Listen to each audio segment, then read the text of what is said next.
Les statines sont une classe médicamenteuse très utilisée contre l'excès de cholestérol, appelée hypercholestérolémie. On appelle cette classe médicamenteuse les hypolipémiants.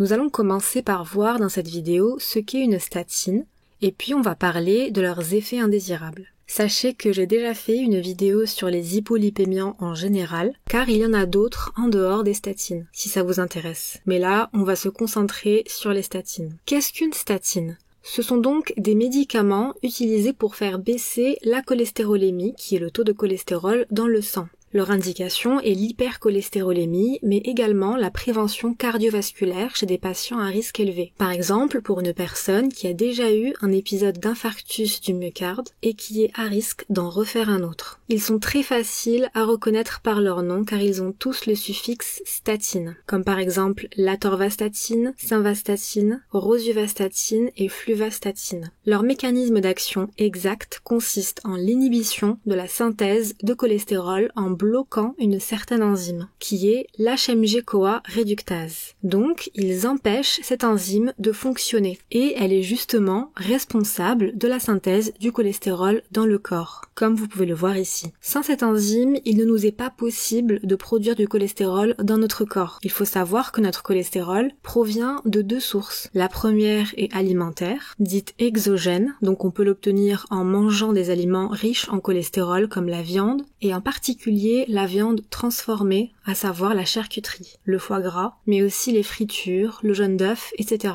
La deuxième source, c'est nous-mêmes. On l'appelle source endogène, car elle provient de l'intérieur par biosynthèse à partir d'une substance appelée acétyl-CoA. Donc pour en revenir aux statines, en inhibant cette enzyme, elles empêchent la production endogène de cholestérol. C'est un mécanisme intéressant, mais on comprend bien qu'il est toujours possible d'apporter ce cholestérol par l'alimentation. C'est pourquoi il est fondamental de d'abord surveiller son alimentation en cas d'excès de cholestérol, en ayant une alimentation plus saine, pauvre en aliments trop gras, riches en cholestérol. D'ailleurs, comme le dit le RCP de l'atorvastatine par exemple, avant de commencer un traitement par statine, il faut d'abord suivre un certain régime alimentaire hypocholestérolémien. Et ce régime sera continué pendant toute la durée du traitement par statine. Ainsi, en cas d'excès de cholestérol, appliquer des règles hygiéno-diététiques dans lesquelles on implémente une activité physique régulière et une alimentation équilibrée et variée hypocholestérolémiante peut suffire à faire baisser le cholestérol en excès, d'autant plus que les statines, comme tout médicament, présentent des effets indésirables. En effet, tous les médicaments présentent des effets indésirables, mais en général, le bénéfice apporté par le médicament dépasse ses potentiels risques. On parle de balance bénéfice-risque. Et puis, certains médicaments sont beaucoup mieux tolérés que d'autres. Nous allons donc voir maintenant les différents effets indésirables que peuvent présenter les statines. Déjà, il faut savoir qu'il y a certaines personnes plus susceptibles de mal tolérer les statines. Ce sont les personnes avec des pathologies sous-jacentes en dehors de l'hypercholestérolémie, comme l'insuffisance hépatique ou l'insuffisance rénale, mais aussi l'hypothyroïdie. Également les personnes en état de prédiabète ou avec des facteurs de risque de diabète car les statines peuvent augmenter légèrement la glycémie, mais seuls les patients présentant un prédiabète avéré sont à risque de développer un diabète de type 2. On estime que cela se produit pour seulement 1% des patients. Une autre population à risque, ce sont ceux avec une importante consommation d'alcool, car leur foie est impacté, et puis également les personnes âgées de plus de 75 ans. En effet, il a été démontré que l'utilisation de statines réduit le risque cardiovasculaire jusqu'à 75 ans. Donc les données spécifiques concernant le traitement de l'hypercholestérolémie par les statines chez les patients âgés et très âgés restent trop limitées. Et puis c'est également parce qu'il y a plus de risques d'effets indésirables. Passons à leurs effets indésirables. Alors l'effet secondaire le plus couramment rapporté par les patients sous statine, c'est la myalgie. Ça correspond à des douleurs musculaires. Il toucherait de 5 à 20% des patients selon une étude. Ces symptômes se manifestent donc par des douleurs dans les muscles, pouvant aller jusqu'à des crampes musculaires, parfois des faiblesses musculaires ou des myalgies invalidantes. Dans des cas plus rares, cela peut provoquer des rhabdomyolyses. C'est beaucoup plus rare. La rhabdomyolyse, c'est vraiment la destruction du tissu musculaire squelettique. Et il est possible de diagnostiquer une rhabdomyolyse à l'aide d'un prélèvement sanguin où on pourra observer une élévation de la créatine kinase,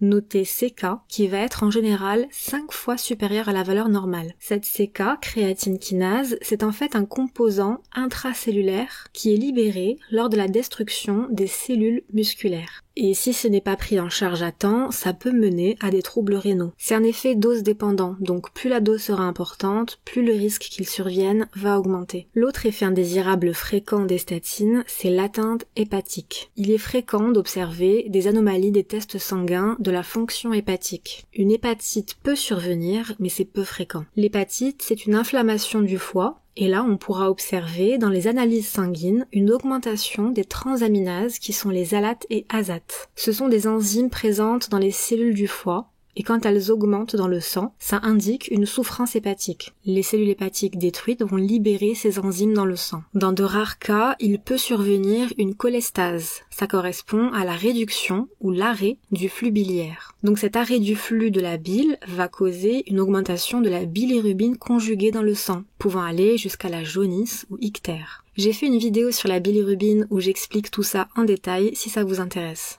Et puis dans de très rares cas où la personne n'a pas été prise en charge assez rapidement ou bien à cause de comorbidité, il peut y avoir une insuffisance hépatique. Mais ça reste très rare. Ces deux effets indésirables, hépatiques et musculaires, sont les plus fréquents et sont ceux pour lesquels il faut être le plus vigilant. C'est pourquoi il y a des précautions d'emploi à respecter avant le début d'un traitement par statine. La première, c'est de faire un bilan hépatique avant le début du traitement, mais également pendant le traitement de façon régulière. En cas d'élévation du taux sanguin des transaminases, une surveillance s'impose jusqu'à leur normalisation. Dans le cas où ça persiste et que les taux dépassent 3 fois la limite supérieure de la normale, il est recommandé de baisser la posologie, voire d'arrêter, sous avis médical bien entendu. La deuxième chose, c'est la mesure du taux de CPK et de faire encore plus attention s'il y a des facteurs de risque de rhabdomyolyse. Il y a d'autres effets indésirables classés dans la catégorie fréquent, c'est-à-dire dans moins de 10% des cas. Le plus notifié, c'est les céphalées, voire migraines, pouvant apparaître lors de la prise de statine. Une étude intéressante de 2015 avec plus de 5900 participants a conclu que l'association de vitamine D aux statines pourrait diminuer le risque de céphalée. Les personnes qui avaient des taux élevés en vitamine D étaient moins susceptibles de présenter cet effet indésirable sous statine. Mais il faudrait plus d'études dans ce sens pour confirmer cette hypothèse. Un autre effet indésirable fréquent, c'est la réaction allergique comme tout médicament, mais aussi des troubles digestifs de type constipation, nausées, dyspepsie. Un autre effet lié à la prise de statine, c'est l'hyperglycémie, souvent observé chez des personnes avec un diabète de type 2. Et cela peut également augmenter le risque de développer un diabète de type 2 en cas de prédiabète. Du coup, comme je l'ai dit en début de vidéo, il faut être vigilant lorsqu'il y a un prédiabète. D'ailleurs, d'après certaines études, le risque est plus élevé avec la simvastatine, rosuvastatine et atorvastatine par rapport à la pravastatine, avec laquelle le risque est plus faible. Mais du coup, plusieurs études sont en cours pour comprendre pourquoi il y a cette différence en fonction des statines, et surtout pour comprendre le mécanisme exact par lequel les statines pourraient provoquer un diabète de type 2. Des exemples d'effets indésirables peu fréquents, c'est-à-dire dans moins d'1% des cas, c'est les cauchemars avec insomnie, des vertiges et parfois une amnésie, qui est réversible à l'arrêt du médicament, une vision floue, des acouphènes ou encore des éruptions cutanées. Il faut savoir qu'il y a également des contre-indications aux statines, notamment une affection hépatique évolutive, ce qui est logique puisque les statines sont hépatotoxiques. Les statines sont également contre-indiquées dans la grossesse et l'allaitement, et du coup en cas d'absence de contraception féminine efficace, car il y aura un risque de grossesse pendant le traitement. Voilà donc pour cette vidéo. Je vous invite à aller voir la vidéo sur les hypolipémiants si vous voulez mieux comprendre et bien maîtriser cette classe médicamenteuse qui est très utilisée. En tout cas, merci d'avoir regardé. J'espère que la vidéo vous a plu et que tout a été clair. Et sur ce, je vous dis à la prochaine pour une nouvelle vidéo.